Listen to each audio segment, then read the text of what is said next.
In fact, I wasn't just lucky that I was ready when the luck happened. I overcame my childhood just by sheer determination. By crafting a beautiful spell of warmth, humor, and scrumptious recipes that have left audiences entranced, Ina Garten has charmed her way into the hearts of millions of people. She has been likened to a culinary fairy godmother. On the other hand, beneath the entrancing exterior of her lovely demeanor is a concealed tragedy, a dark history that is beyond devastating, which has haunted her life with the shadow of loss and despair. We invite you to join us as we delve beneath the elegant facade of the barefoot Contessa and uncover the untold story of the famous Ina Garten, a lady whose indomitable spirit and perseverance in the face of tragedy have inspired many fans all over the world. It is vital to spend a few moments to learn more about Ina before we go with the section of her life that is both tragic and puzzling. Earlier years of Ina Garten's life. From a Jewish family, Ina Rosenberg was born in Brooklyn, which is located in the city of New York. The transfer of her grandparents from Russia to the United States of America occurred. During her childhood, Rosenberg was the youngest of two siblings in her family. She was raised in Stamford, Connecticut. Florence Rosenberg, her mother, worked as a nutritionist, and her father, Charles H. Rosenberg, was a surgeon who specialized in otolaryngology. The harsh behavior that her father displayed against his children contributed to the tough climate that existed within their household. While she was reflecting on her youth, she made the observation that despite the difficulties she encountered in her personal life, she was driven to achieve academic success and demonstrated a significant interest in the scientific field, which she subsequently utilized in her trials with cooking. Due to the fact that Garten's mother was an academic and opera enthusiast, she discouraged her daughter from working in the kitchen and instead urged her to put her education first. Garten has described her father as someone who thrived in social situations, and she acknowledges that she has more similarities with him than she has with her mother. In the beginning, her parents were skeptical about her choice to pursue a career in the culinary arts. But, as time went on, they became more encouraging of her decision. When she was 15 years old, she went to visit her brother at Dartmouth College, where she eventually crossed paths with Jeffrey Garten, who would later become her husband. Following the completion of her high school education, she enrolled at Syracuse University to pursue a degree in economics. Subsequently, she continued her education at the George Washington University School of Business. During the ceremony that took place in Stamford on December 22, 1968, Jeffrey and Ina exchanged their vows before heading to Fort Bragg, North Carolina. During the time when Jeffrey was serving a 4-year military commitment during the Vietnam War, Ina began to experiment with cooking and arranging events as a means of keeping herself occupied. Additionally, she was successful in obtaining her pilot's license. The two of them embarked on a camping vacation around Europe for a period of 4 months after Jeffrey completed his military service. During their trip, they had a significant stop in France, which is what ignited Ina's interest in French cuisine. It was via this contact that she was able to experience the colorful atmosphere of outdoor markets, farm vendors, and fresh ingredients for cooking. At this point in time, life was getting her ready for something quite significant, and she was fast to seize the opportunity. Subsequent to her return to the United States, Ina made it a priority to enhance her culinary skills by gaining knowledge from the recipes of Simone Beck, Louisette Berthold, and Julia Child, particularly from their popular handbook, Mastering the Art of French Cooking. During this period of time, the practice of holding weekly dinner parties became a well-liked tradition, and Ina had the opportunity to hone her talents as a hostess after the couple moved to Washington, District of Columbia, in 1972. Now, let's take a look at how she became a famous person. During the time when Jeffrey was working at the State Department and earning his doctorate at Johns Hopkins School for Advanced International Studies, Garten was employed at the White House in Washington. Garten began his professional life working for the Federal Power Commission. Subsequently, he moved on to work for the White House Office of Management and Budget.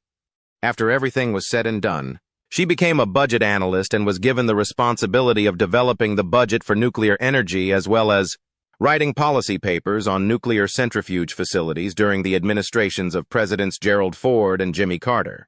Garten also made the decision to acquire skills in the culinary arts and hosting while working at OMB.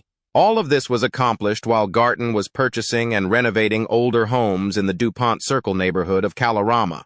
Her subsequent business endeavor, The Barefoot Contessa Boutique Food Shop was funded by the profits she made from the real estate projects she had previously undertaken. Contessa, who is barefoot. In 1978, Garten quit her job working for the government after she discovered an advertisement for a specialized food shop in West Hampton Beach, New York, named Barefoot Contessa. The shop was 400 square feet in size. Following a period of 4 years, she reflected on her time spent working in Washington and stated that although it was mentally stimulating and exciting, it did not match with who she was. A further point that she brought up was that the promotion of greater autonomy for both herself and her spouse was beneficial to their marriage. Due to the fact that their prior arrangement, which was more conventional and had Jeffrey serving as the head of the family, had grown oppressive, they decided to temporarily separate. Following her visit to the store, she took the choice to purchase it. Subsequently, she relocated to New York, where she frequently worked shifts that lasted for 12 hours. Garten chose to preserve the name of the store because it reflected her concept of a sophisticated yet down-to-earth style of living. The name of the store was taken from a movie of the same name that was released in 1954 and starred Ava Gardner. It was surprising to see that she had not yet seen the movie by the year 2006. Over the course of 3 years, Garten moved Barefoot Contessa to a larger facility on the opposite side of Main Street. In 1985, she moved the store to the location in East Hampton that had previously been occupied by Dean and the DeLuca Gourmet Shop. As opposed to the summer beach lifestyle that West Hampton is known for, East Hampton is home to residents who live there year-round, which results in a wider client pool. Garten increased the size of the business by more than 7 times, taking it from 400 square feet, 37 square meters, to nearly 3,000 square feet, 280 square meters, throughout the course of this larger space. The most recent retail establishment provided customers with a wide selection of gourmet goods, including lobster Cobb salad, caviar, exotic cheeses, and locally grown veggies.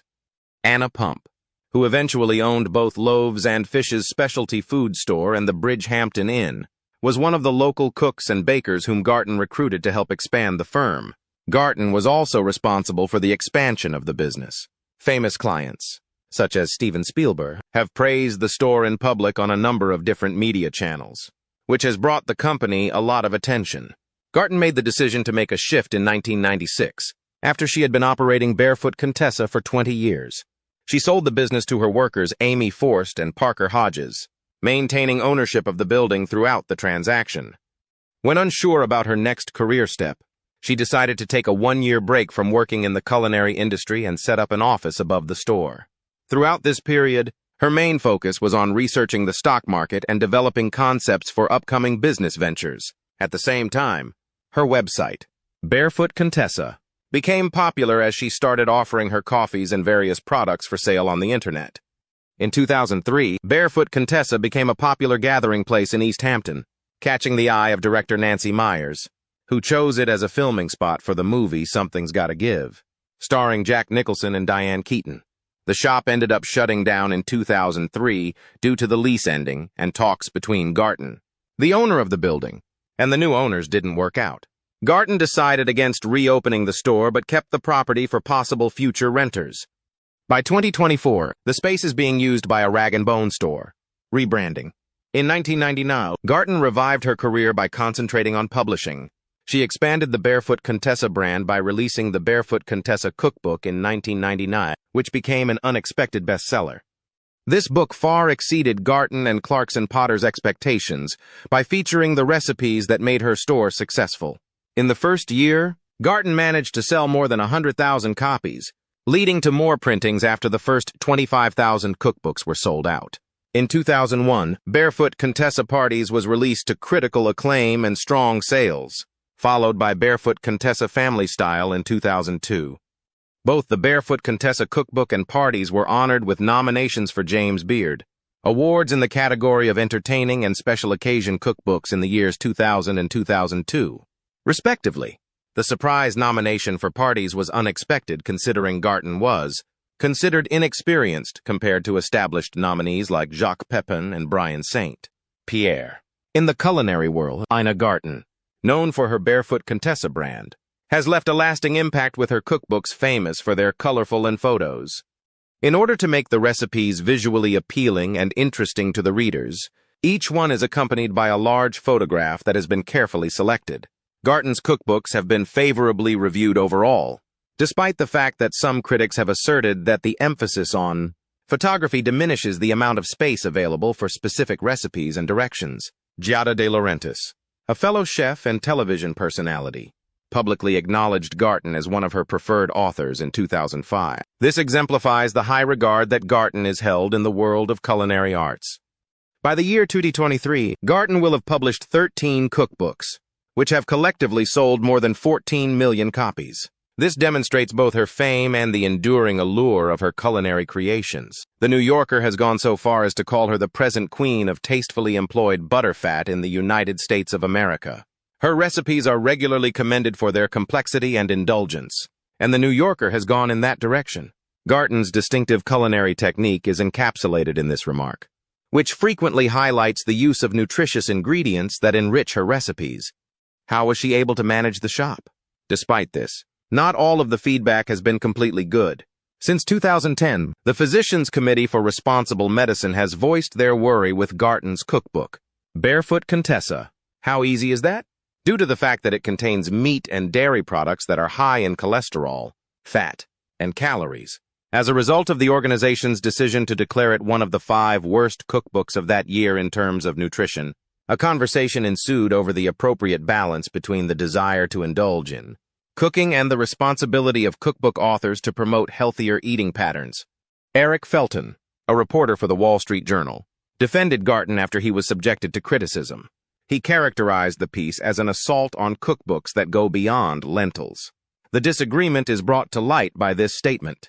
Even when all is said and done, Garten's recipe books continue to inspire amateur cooks with their appealing layouts and delicious flavors, all while tackling the obstacles that are associated with contemporary nutritional issues. How did she go to the next level in her professional career, making it more interesting? In 2002, Garten reached the pinnacle of her career when she launched her own program on the Food Network. Garten's career began to take off after she became well known for her cookbooks and her television appearances on Martha Stewart's show. It was after the successful releases of the Barefoot Contessa cookbook and Barefoot Contessa parties that she was approached by the Food Network with the request to star in a cooking show at their network.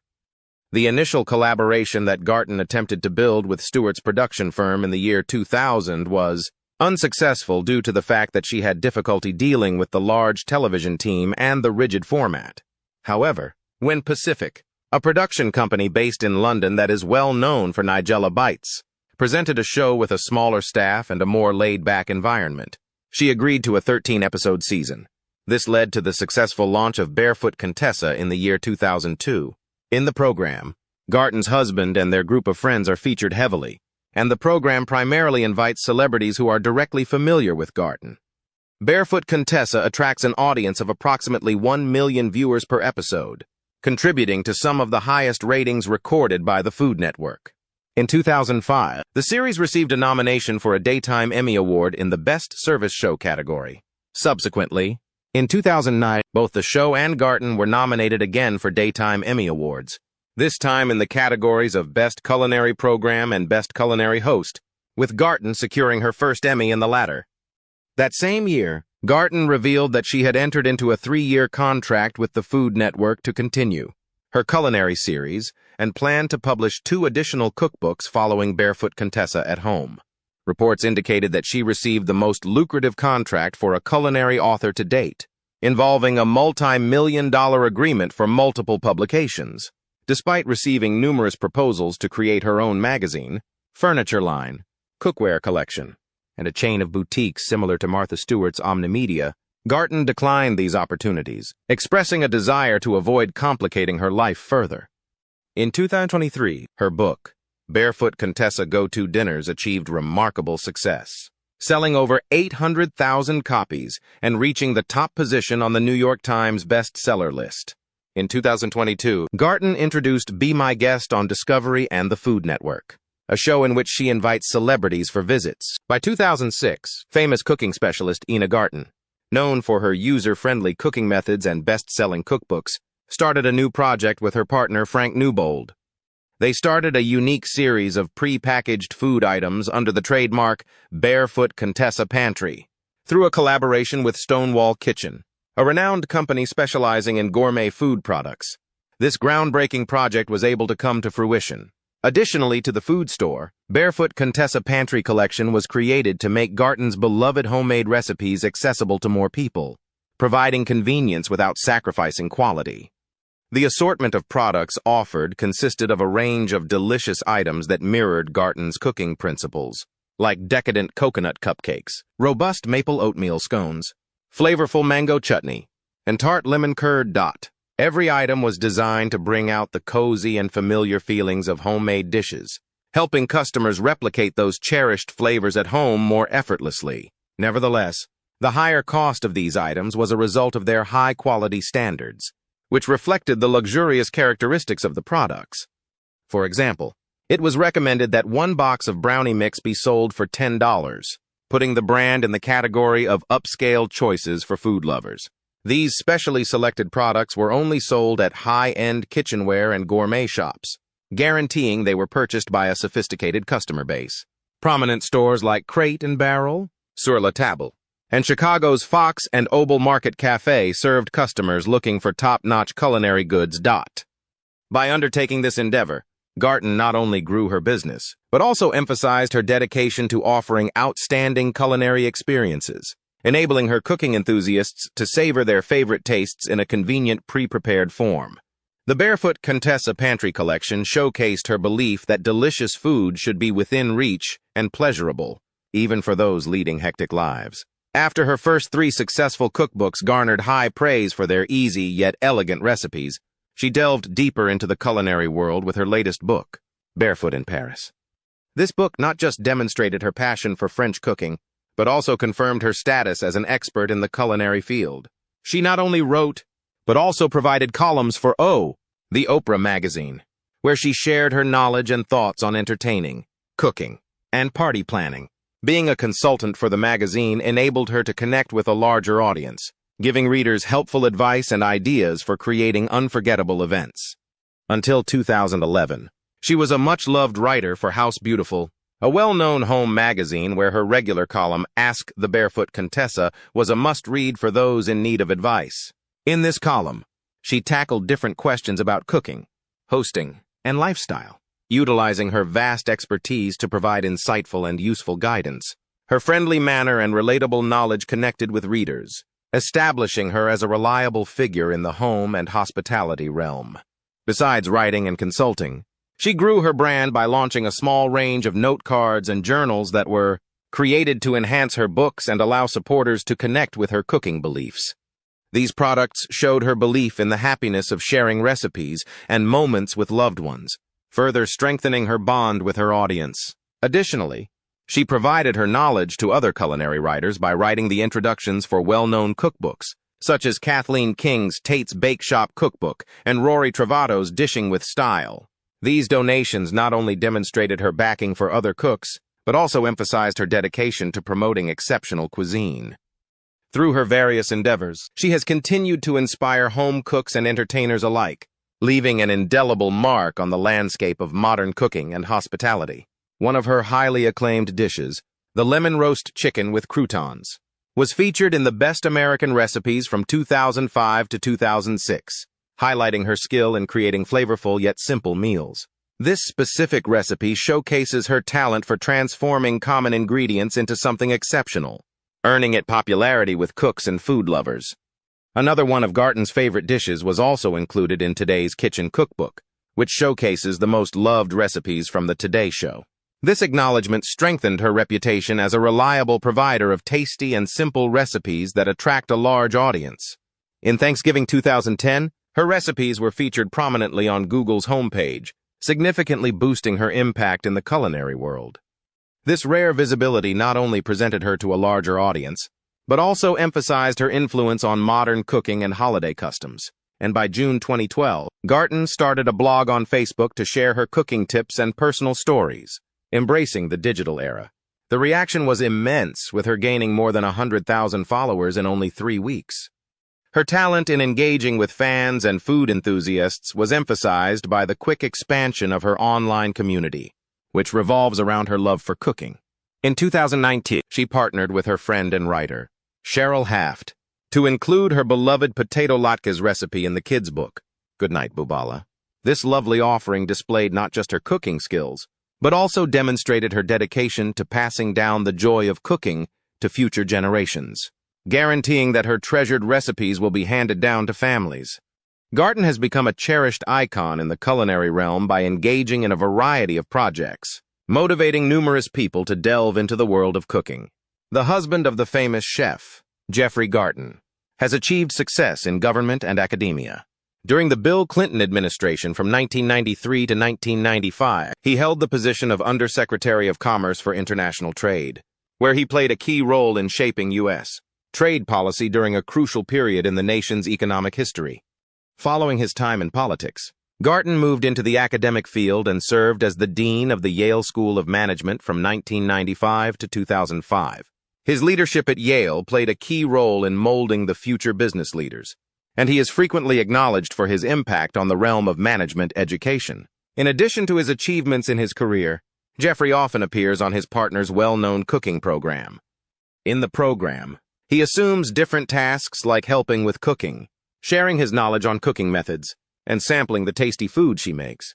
The connection they display on screen and their lighthearted exchanges have won over viewers, highlighting not just their bond, but also their mutual love for food and cooking. The couple leads an active lifestyle, dividing their time among multiple homes. They own residences in Manhattan, where they can experience city life, a getaway in East Hampton for relaxation, and a home in Paris, famous for its food and romantic setting. This varied living situation demonstrates their fondness for culture, food, and artistic expression. Jeffrey Garten is officially affiliated with the Democratic Party in New York and has consistently backed different political candidates. He has made significant donations to the campaign funds of various presidents like George H.W. Bush, Bill Clinton, John Kerry, and Barack Obama, showing a readiness to support political candidates. A new collaboration with a top technology company was revealed by the company to enhance their online offerings. She arranged a fundraising event for Planned Parenthood in 2004. However, she has mostly avoided participating in public political discussions, expressing in an interview with The New Yorker in 2024, "I believe I wouldn't influence people's opinions." In addition, Garten was a member of the Design Review Board for East Hampton, which oversaw the approval of construction permits and architectural and design elements within the village. The goal of these is to outline the historical authenticity of the district while improving the overall aesthetics of the area. Garten has collaborated with Deborah Davis on a memoir called Be Ready When the Luck Happens, set to be published in October 2024. Now let's dive into her devastating movement and how she navigated it. Fatal challenges. According to Ina during an interview, she excelled in her studies and flourished in school, in sharp contrast to her unhappy home life, but her father was especially difficult when dealing with her and her brother. When looking back on the 1950s, it was a very different time without the hovering parenting style seen in today's child rearing, where parents focus on supporting their children's emotions. Her father frequently stated that being a parent was not about being liked, a perspective he used to justify his strict style, demanding our unquestioning obedience over our own wants. This control clashed with her inner desire for independence, causing noticeable tension. Furthermore, she had a real dread of her father. She can clearly remember times when she thought he might hurt her if she never or didn't obey. The imminent danger of violence created a widespread feeling of dread, prompting Ina to withdraw to her bedroom, where she sought nothing but safety behind closed doors. She said, "This lack probably helped shape my growing belief in the significance of connections as I got older. I also felt like she was trying to prevent me from helping with cooking in order to have control over her own space and independence." It was evident that her mother's intention was to help her access her. During the interview, she said again, turning my room into a place of refuge. I made amends with my father after he apologized in his own way, a gesture my mother never acknowledged. Upon looking back at my youth, I acknowledged that I did not possess courage. I was consumed by dread. If I had been brave, I would have stood up to them, asserting my own decisions in opposition to what they expected. Ina didn't want to live her life like that. This is because frequently people opt to change their lives, but may end up reverting back to old habits. She was resolute in my decision to prevent that outcome. Later on, she met Jeffrey, who exposed her to a completely new way of life. His transformation was due to his unwavering positivity, kindness, and support. This situation was completely different from how she was raised, with constant criticism of my actions. Now she received validation for her decisions, although neither extreme may be completely true. A key element of their connection was acknowledging the significance they held in each other's lives. While he was in Thailand or Hong Kong, Ina was confident that he would prioritize her needs just like she would for him. Not having kids allowed them more freedom to follow our dreams, and he always prioritized Ina's goals over his own, making sure she chased her passions first before his dot. In One for the Book, she started by saying, "I now disclose a never-before-shared experience of briefly being apart from Jeffrey, a detail I hadn't thought necessary to reveal before due to the nature of my cookbook writing career." Ever since this revelation, Ina also repeated that she has met women who have found it challenging to shift their relationships from traditional husband-wife roles to a more equal partnership. Looking back at the 1970s, it was clear that Jeffrey had expectations of getting married and having a wife. For example, Ina was expected to cook while he managed money, which resulted in roles that she found frustrating. This is evident when she said, "I felt the need to stop and get his focus," a choice that ended up being advantageous. After Ina's first summer working at the store, she headed back to Washington while Jeffrey set off on a major 3-month international tour arranged by the State Department. Jeffrey recommended that they remain in their house while he is away to think about his goals. Before he left, Ina thought it would be beneficial for him to also consider their relationship. Although they made plans to reunite in California when he came back, and while they were apart, both experienced personal development and self-reflection about our wants and the independence they wanted to give each other. Jeffrey struggled with the idea that, as the spouse, he should not go on long trips. In the end, we restructured their connection, nurturing an alliance instead of following conventional standards. My relationship with Jeffrey is defined by harmony. He genuinely supports my wishes, which makes it difficult to argue. He comes to our relationship with a cooperative attitude, looking for resolutions that address the desires of both of us, Ina said during an interview. When they got together, he was in the military while Ina was furthering her education. Ina notifies us that one day, at 11 a.m., I was engrossed in a TV show about a young woman living alone in New York, a storyline that seemed especially intense at that time. He looked at me and said I must figure out the path for my life. Without that understanding, happiness would not be possible. I had never thought about this idea before, as I had always dreamed of getting married in my childhood, which I eventually did by marrying a truly amazing man. Despite the fact that Jeffrey was the one who initially suggested that Ina actively seek something for herself, she is really grateful for that advice because it significantly altered the path that my life would take from that point on. When she remarked, "I believe Jeffrey expects me to make a variation of chicken, but I plan to astonish him with pasticcio, which is similar to a Greek version of lasagna," and she was referring to one of the wonderful times that they shared together. My mind was completely blown by the idea of appearing on television. It was beyond my comprehension that anyone would be interested in watching me on screen. Ina shared her thoughts on the inspiration for her culinary project. According to her, she attributes it to a kind-hearted person named Eileen from the Food Network, who consistently inspired her and shown her confidence in her ability to complete this job. I continued to refuse for a year and a half because I was afraid that she could have misunderstood me as saying that I was trying to negotiate, but in reality, I had no interest in taking part. After receiving a recommendation from a friend who had watched a show in Australia, I contacted the Food Network to request that they send me the show, and they were nice enough to send it to me. My opinion was that the production was outstanding, but the fact that Nigella Lawson was a part of it made me realize that I am not like her.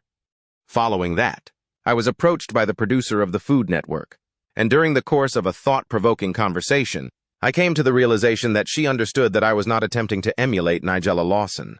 It was nothing more than me being my genuine self. In an interview, Ina admits that she is aware of this. When she received a letter from Jennifer Garner expressing her desire to appear on her cooking program, she responded by sending her a letter that was polite, as is customary in cases like these, noting that the individuals in question are, in fact, her friends. This was one of the decisions that she found to be challenging. After then, she entered the room and claimed that she had not been aware that it was Jennifer Garner, the person she had been looking for. Shortly after that, while the show was being filmed in Los Angeles, she reached out to Jennifer to offer a partnership for a section. Jennifer agreed to perform the piece, and it just so happened to be her 40th birthday at the time.